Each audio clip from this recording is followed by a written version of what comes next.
Plusieurs journalistes en Palestine, dont cette journaliste et plein d'autres, sont en train de faire leurs adieux. Ils font leurs adieux, pourquoi? Parce qu'au moment où je vous parle, il y a plus de 60 journalistes palestiniens qui ont perdu la vie.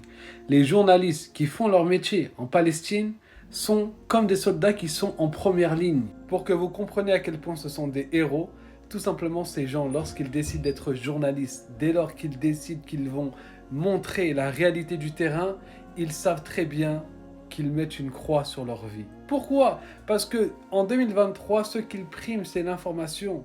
On est avant tout dans une quoi? Dans une guerre d'information. Donc les gens en face, qui est Israël, l'État terroriste, eux, leur priorité, c'est que ces gens-là n'aient plus la parole.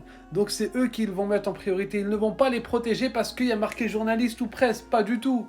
C'est eux pour eux. Vous savez très bien, Israël, constamment, du matin au soir, ils font des fake news.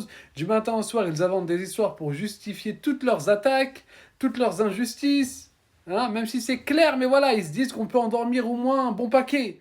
Et bien, ces gens-là sont la cause que leurs fake news, etc., sont dévoilés, que la réalité du terrain est montrée, que tous ces enfants qui subissent ce que Israël fait, eh ben, on voit la réalité.